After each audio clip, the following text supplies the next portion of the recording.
right, welcome everyone to the All About Nothing podcast kind of daily show. I'm Barrett Gruber, host of the All About Nothing podcast with Zach King. You can find me across all of social media at Barrett Gruber. With me is the host of the podcast Black, White, and Blue in the South with Dr. Jamil Brooks, Bill Kimler. You can find him across all social media at politicalbillsc. If you want to participate in the show, you can do that by chatting with us on YouTube, Twitch, or Facebook. You can find links at the top of our webpage. Hello, Bill. How are you? Hey, Barrett. How is Uranus doing? Well, the Falcons are out of any sort of No. contention. I'm talking about that social media app. Those people you had on as a guest that one time. They're doing that TikTok thing. Talking about Uranus, the Neptune app. Oh, Neptune. That's what it was. Neptune. Sorry, wrong planet. I'll be honest with you. How is Neptune doing? I have not checked in on that. I have it, but I haven't. Like, I'm wondering, did you get it on the ground floor of something big? It just, the thought crossed my mind the other day, and I made a mental note to ask you about it next time we talked. No, I'm glad you said something, because even if I were to pull it up right now, I am almost certain. Oh, you know what? I haven't. It would have to actually download. Because so you don't have it. I haven't used it in so long. For me, it just kind of, it was bulky.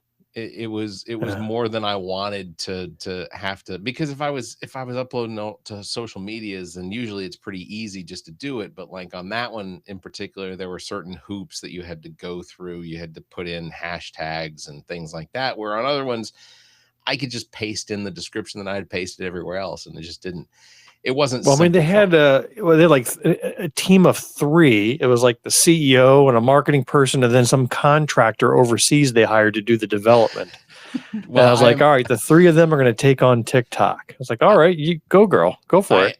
I am still friends with Chris. He is an exceptional CTO. Actually, yeah. I think he may right now be the CEO. Ashley stepped aside. And there was a bit of a shakeup, as far as I know. I don't know. So they lost half their workforce. Yeah. I want to say they were up to as many as 10 or 12. Oh, really? On the staff, but this was a labor of love. They were doing it outside of their regular jobs to try and get it all started and everything. So, but yeah, I haven't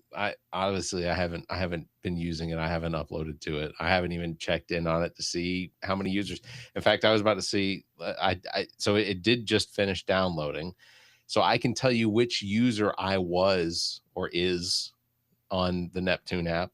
Were you Biden 69? Was that your handle? I am user number 205. Oh. I have 70 followers and I'm following 26. So remember when websites used to have counters, like you were the 100th visitor to this website? I remember my first sites back in the 90s, and I was so proud when I crossed the 100 visitors mark. So I will occasionally go out and check the analytics on the allaboutnothing.com just to see how many, monthly clicks we get. And it's usually in the 75 to 8,000 range, 7,500 to 8,000 range. That's not per month. That's not bad. I could never look because I would get too depressed. Like, I know what my download numbers are for Black, White, Blue in the South, and it's depressing. Oh, I think you guys do great. No, I know the numbers. They're terrible. All right. Well, regardless. For the quality that we put out, the numbers need to be 10 times higher than what they were. Bring the bar down. Maybe I'm going to have to. We're actually recording tomorrow afternoon. Oh, I want to ask you. Are you free tomorrow between the hours of 2 and 3? Sure. For a short phone call. I can make myself free. Yeah. All absolutely. right. So Jamil and I are recording tomorrow afternoon. Okay. And I've got kind of a surprise segment that she doesn't know about. What I've got is a list she's not going to hear about it here.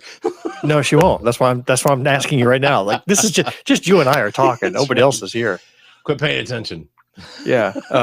So what I wanted to do was I have a list of people that I've got lined up to call while we're recording the episode. Okay. And really, you pop us a topic to talk about. Like, you bring up any issue or topic you want, just like what we do here on this show. Oh. Neither myself nor Jamil know what you're going to ask. Okay. But you just bring up a topic, we'll riff for 5 minutes, and then I move on to the next person to call. That sounds like fun. Yeah. That sounds like fun. Okay. Never done this before, but I figured I'd shake it up. She thinks that we have an agenda. Normally we have our topics we're going to hit, but instead this is our last episode for the year. Yeah. So I'm going to blow the door wide open and let it be caller selected topics. Okay. That sounds like fun. All right. I'll text you tomorrow with a more specific time when you can expect a call from me. That'll work. So, it is special election time here in District 88. Oh, to fill the seat. Colonel Chuck Hightower is the Democratic candidate against. That was a good episode you had with him. Well, thank you. I appreciate it. I got to tell you, you're right. He is what I would want in an elected official. Yeah. He is smart. He is serving. He is a leader. He's proven. He's everything you want. But honestly, what he's not is a dynamic candidate. And that's just a terrible shame. Like he didn't crack one joke the entire time. No. Right. He doesn't have a sense of humor. He didn't have interesting stories to tell. What he said was like a trained military professional. That's what he was. No nonsense. Yeah. He was very cordial. He wasn't mean. He wasn't cold-hearted.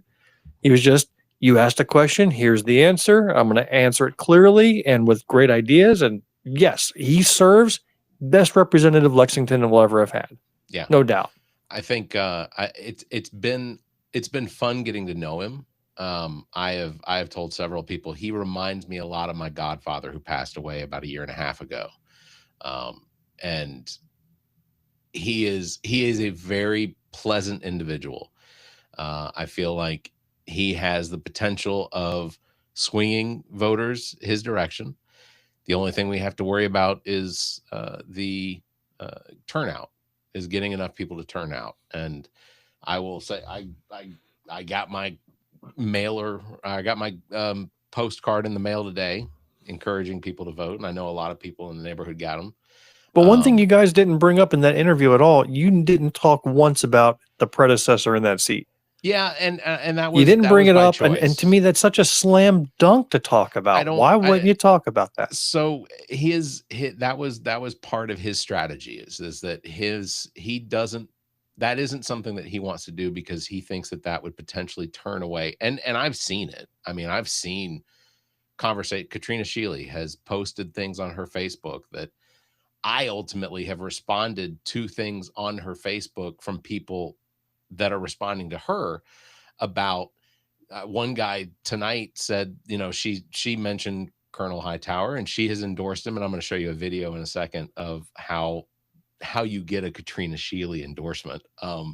But one gentleman posted, I say gentleman loosely, about how the voters in District 88 knew nothing about RJ May. And I said, that is just not true. If they didn't know about it, it's because they didn't bother doing any of the research about what RJ May was being investigated for.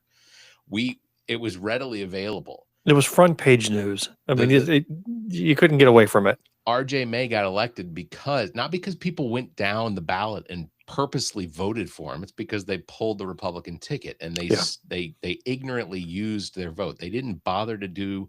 So if I were a candidate, maybe you don't want to dwell on what RJ May was charged for and his solicitation techniques and whatever it was, but you could use it as a warning for straight ballot voting. Absolutely. Or for straight party voting. Yeah, right? 100%. If I was a candidate, I would use that saying you have to look at the candidates and make that part of the campaign. Yeah. This is an opportunity you're not going to get a second time. Completely agree. Well, unless you're running against Republicans, you may get it every election, to be quite honest. Exactly correct. So one of the things that I think that has been the most fun with Colonel Hightower's campaign is seeing some of the other candidates or other potential candidates in other districts weigh in. Got to meet with Dr. Jermaine Johnson last week, who endorsed Colonel Hightower. Senator Katrina Shealy from Lexington County, who is former Senator Katrina Shealy, but she is one of the sister senators who has a documentary that's going to be coming out about them.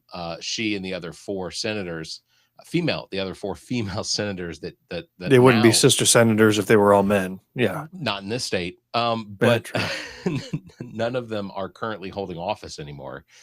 No, that's incorrect. Oh, which one's still in office? Margie Bright Matthews. Oh, that's true. Okay. So 4 out of the 5 are no longer. That is correct. But the fun thing about it is Katrina Shealy has, and she's never to me just been a straight line Republican. I think she ran as a when she was first elected, she didn't run as a Republican. She ran as a petition candidate, which I'm not sure what that party is, but it's, and that's what she was. That is where you have to petition to the king to be allowed to run for office as a petition candidate.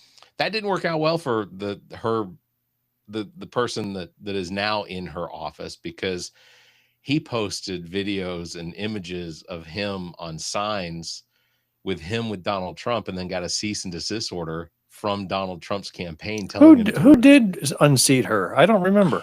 Carlisle Kennedy, one of the, I call him a collar popper. He's a collar popping frat boy is essentially what he is. Huh. And then we made the joke, I was never in a frat, but I slept at plenty of sororities. But Katrina Shealy, she said that she had told me several weeks ago that she was going to endorse Colonel Hightower.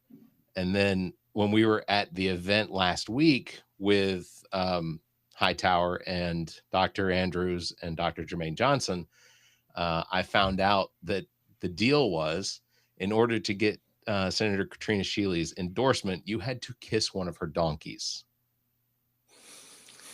What an ass kisser. So I met Colonel Hightower out at Mrs. Shealy's home to actually get to witness this.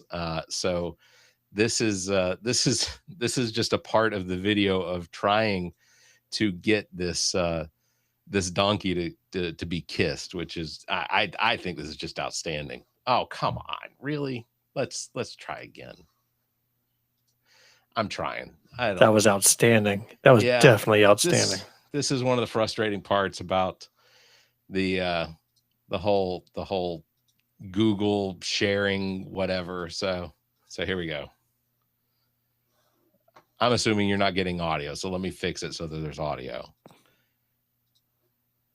So we'll do that this way here. I understand this is your first time. That's fair. That's fair. So I'm gonna jump forward here to about where the ass kissing occurs. So we'll start it here. All right, Barrett, you ready? I'm ready. All right, here we go, Justice. Not you, man. All right, here you go, Justice. Mwah! Oh boy, that donkey wanted nothing to do with him. There's no way. All right, Justice, come here.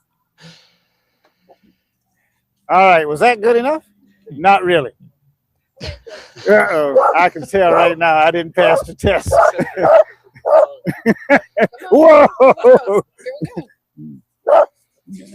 All right, here we go, man. Oh, not today. I felt bad for the Colonel on this. Yeah, good boy, good girl, good son. He does eventually get in there. Here you hold it, King. Okay, there you go. There you go. Fuzzy stuff all in my mouth. So anyway, that was part of the deal. In order to get Katrina Shealy's endorsement, he had to kiss her donkey. Dr. Jermaine Johnson. I think I would have done without the endorsement if it were me personally. That's just Bill the candidate speaking. Yeah. It was, it was just tongue in cheek. I mean, I would have hugged the donkey. I would have fed the donkey. I would have, whatever. But kiss the donkey. There's some lines. It's like, listen, this is a serious role I'm running for here. Sure. This isn't. Yeah. No, but hey, he's good spirited, good natured, good for him. Yeah, he seems to be having a good time with running. I am going to go vote tomorrow morning early, so that my vote will be in there. We'll get my neighbor. Several. Do you even see his opponent campaigning anywhere? I mean, I have not seen him campaign, but here I see his signs up, but they're the same signs that he had up for the primary. So I haven't seen new signs go up. It just doesn't, I don't know. He is, and I can't for the life of me get his last name right. I know what his last name is, but for some reason, every time I see him or I see his name, it always comes out as something German, like Luftwaffe, or Luftwaffe. Yeah. I can't seem to get his name right. And the sad part is I know him. Like I've worked with him when I was clerking for the polls, because he was one of my managers at one point. And I remember enough about him to remember that he wasn't pleasant to work with. And that's just the impression I was left with. So, you know, when I went to vote in the primary runoff, he was there shaking hands outside. So he did win in the primary. And I think that probably has an effect. So I don't know. We'll see. I'm really hoping that Colonel Hightower pulls off a win. Like I said, we just need turnout. That's all we need. And if we get turnout, he wins. So, yeah. I had some other videos I wanted to play tonight if you wanted to sit through a couple of them. They were Go ahead. They were from whatever gets us through this episode faster. I've got an Eagles game I've hit on pause to speak with you. Just letting you know. All right. Well, so highlights from Trump's cabinet meeting last Tuesday. I just thought this would be entertaining. So he promised again that refunds from tariffs to Americans, literally the trillions of dollars that we have made in tariffs. I love it that like dozens of companies have already lined up in a lawsuit to get their tariff money back. Yeah. That's going to be crazy.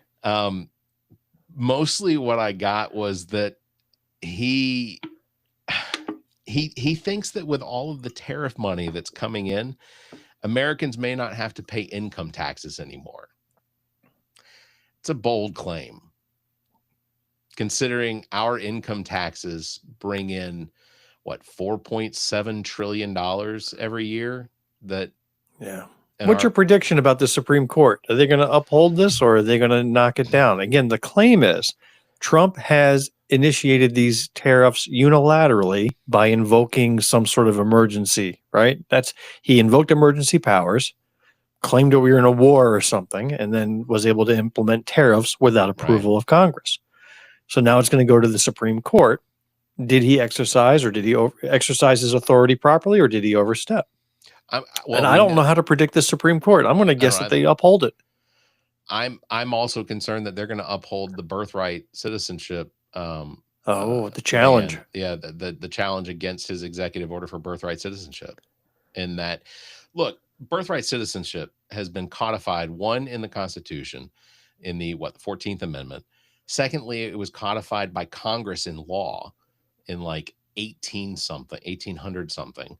And then it was codified again in the 1900s, mid 1900s, by the Supreme Court, when I guess it was brought up as an issue before, but it's been codified several times. Yeah. And why do you and I care so much? Why do we care about birthright citizenship? Do we feel it's because those who became citizens because they were born on this soil to foreign parents become Democratic voters? Is that our motivation? Or do we feel it's just the right thing to do? Honestly, until you said that had never even been my consideration. Exactly. It's always just been the right thing to do. If you are born inside the border of the United States or on dirt of the United States, you are granted the ability to be a citizen. Now, if you are born of parents that aren't from here, you get to make a choice as to whether or not you want to be a citizen at the age of 18. Like, that's something you're afforded. But it's still your choice. You were born within the borders. And I if this was something that was happening in any other country, the way that it's happening here, we would be Donald Trump would be flipping out.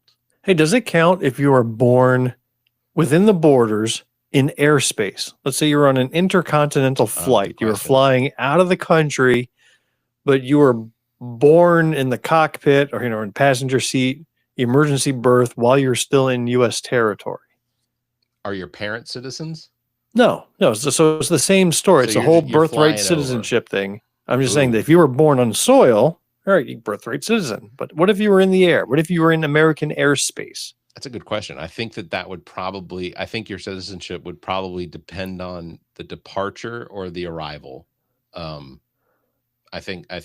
You think so? I'm saying that purely Yeah, based this on is not lawyer speculation. Barrett. This is not constitutional scholar Gruber talking. I'd have to look that one up.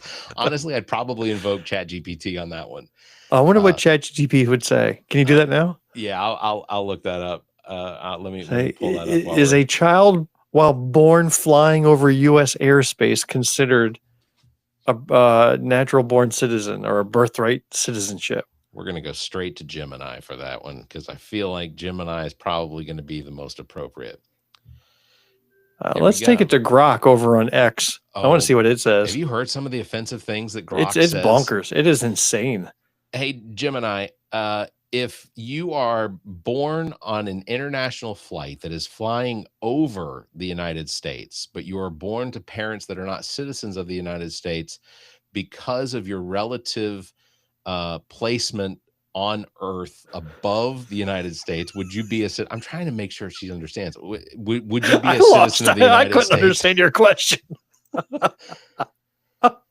It's harder to ask these AI things questions than it looks. Simply being born while flying over the United States doesn't automatically grant citizenship. Citizenship is usually determined by the citizenship of the parents or by the laws of the country where the airline is registered, though there are complex international agreements. Is there a particular reason you're curious about this? Fear. Yes, you're about to give birth. I'm about to drop a kid next 10 seconds. Answer the damn question. Yeah. Yeah. So one of you've just been flagged by ICE. ICE has been monitoring your GPT. 100%. You know what? That's fine. Come for me. 3 cots and three meals in a cot. No, I guess you don't even get that as a detainee. No, you get 3 cots in a meal. Yeah. That's your special deal. Yeah. Donald Trump also, let me see. Trump argued that he isn't and doesn't look tired. This is during the cabinet meeting. He argued that he isn't and doesn't look tired, and he's not falling asleep in front of cameras, even though during the just resting my eyes here. This is a little I'm in deep thought. This is just some video of him sleeping during the actual cabinet meeting. If I can make it work, I swear nothing seems to want to work today. I don't understand. Why am I having such a difficult? There we go. We're going to build ships, $150 billion worth of ships in America sleeping. that changes the way things work. We also rescinded the supplemental statement that discouraged the fiduciaries from considering the alternative assets for 401ks. Making sure our students can read by reintroducing the science of reading in schools. This war started, it never would have happened if you. Has this tie gotten thicker? It feels like a bib at this point. He's trying to end it, not because, listen, we got a million things to focus on in the world as a country, but he's the only leader in the world that can help end it. And that's why even as we speak to you now. On deregulation, HHS proudly is now leading. I'm thinking this is an SNL skit. Is this a skit? No, it's real life. Oh my God. This is real life. If I was sitting at that table, I'd be like, you ever watch Monty Python's The Life of Brian? Oh, yeah. Yeah. I've seen it a million times. And there's that scene with the Roman centurions where they're talking about biggest dickus, right? Dickus. And the centurions are like trying to hold it in to stop from bursting out in laughter.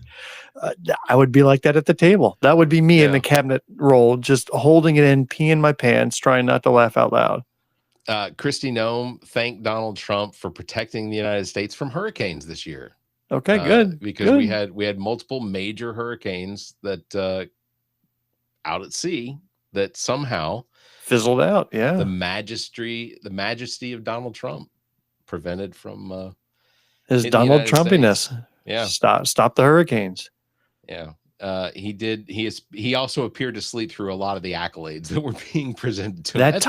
That tie is so thick. It is huge.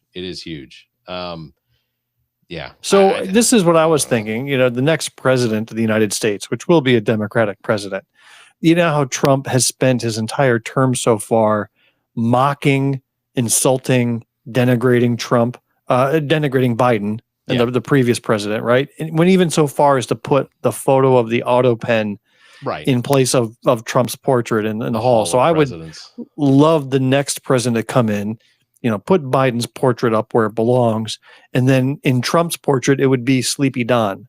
It'd be a picture of him sleeping at a cabinet meeting. Yeah. Like I would want the next president not to be above the pettiness. Yeah. I want that pettiness served right back, and dare Republicans to complain about it. I would dare them to issue a peep about Sleepy Don being up there in the Hall of Presidents. It's also interesting related to, so did you see the 60 Minutes interview with Marjorie Taylor Greene? No, I mean, I've seen a clip here and there, but not interested enough to listen to what that dingbat has to say. Agreed. But it is, I want to say that it's interesting how she has, I guess, pulled away from the whole MAGA movement, but then she seems to allude that she's going to come back.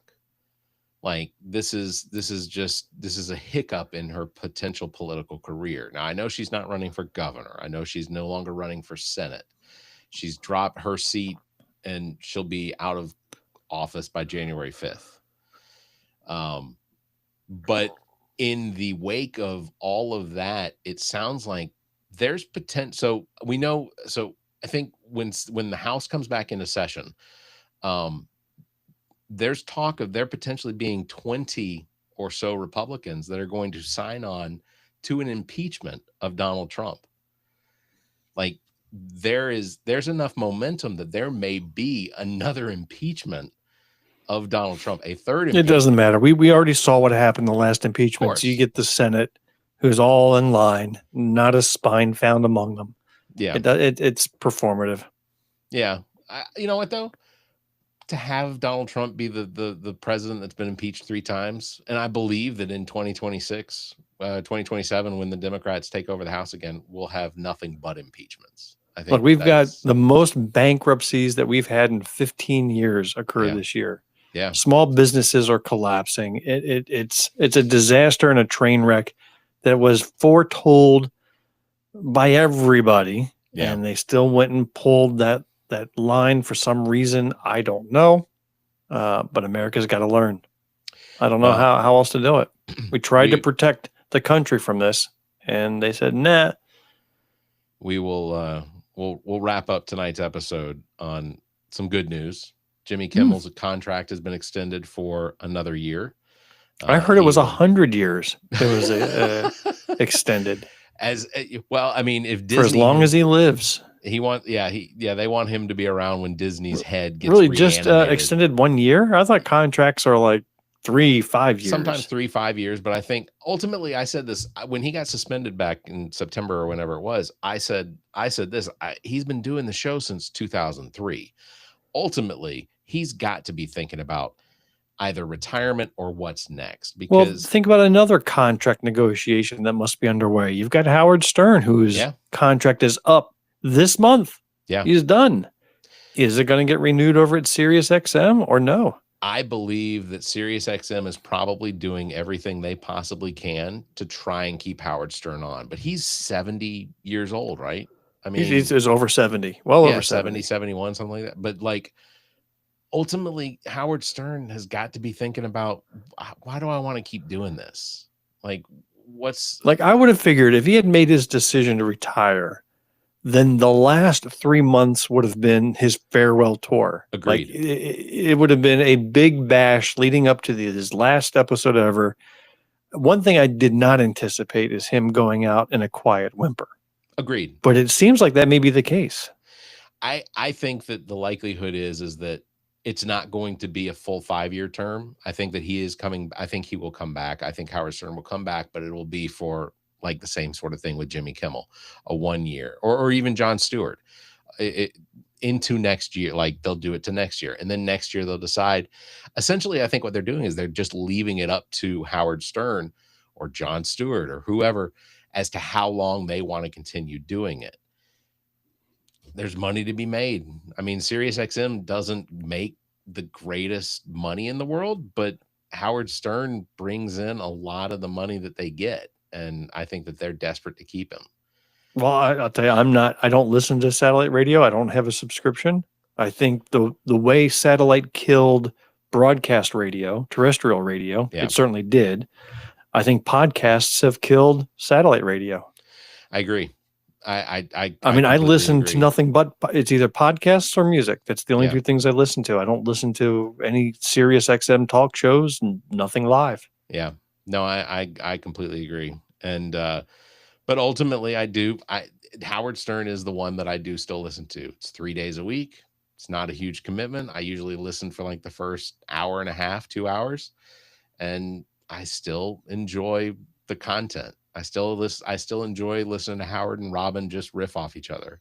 Mm-hmm. It's entertaining. But yeah, so contracts for Kimmel extended to May of 2027. This will put him at 24 years of doing the same show, which is 24. He seems so young to have had a 24 career doing one show. Yeah. Wow. I think the funniest part about it was when he made the announcement via social media, he said, and I quote, "I am pleased to announce another no talent year." So good for him. Anyway, well, Bill, I will say I hope that your Eagles pull off a victory because the Eagles are my number 3 team, and my number 1. Well, I know one of the Falcons. Who's number 2? The Bears. I like the Bears. The Bears. The Bears. The Bears. I watched that Packers Bears game last night. Yeah, that was a good game to watch. Now I didn't have skin in the game. I could care less which one of them won, but it was a good game to watch. Down to the wire. Yeah, Chicago is really that. I am exceptionally impressed with how Chicago has done this season.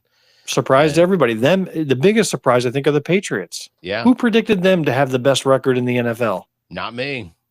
Nobody. Not me. Who saw that coming? Who's the quarterback for the Patriots? I couldn't tell you. Is it Mac Jones or something like that? Or I don't know. I don't know. Yeah, I couldn't tell you. Not important, really. But ultimately, I don't want to see the Patriots do well because my head. I have no idea who the Patriots have even beaten. Have they beaten the Jets 10 times? Is that possible? That would be exceptional because the Falcons couldn't beat them once. Maybe they beat the Jets twice, the Browns twice, or the Raiders twice. You know, maybe they just beat all these loser teams, and that's how they got to 10 wins. Yeah, I don't know. And don't go hating. I mean, I know the Patriots and the Raiders are not in the same divisions. Yeah, I'm just making a point. Like maybe they just played all terrible teams. Well, good on you, because I would have been perfectly fine with the world thinking that I thought that. Because that's why I like talking to you, Barrett. You make me feel smart. Well, on that bombshell, we'll wrap it up. It's going to do it for this episode. Big thanks for everybody watching. Thanks for listening. Don't forget you can follow Bill at politicalbillsc and myself at Barrett Gruber. Thanks for liking and hitting the bell. And if you can, give us a 5-star review and a like and leave a comment. Until next time, you all stay safe, be kind, and keep your hands to yourself. I don't really make you feel smarter, right? I had some science news in here I was going to throw in too.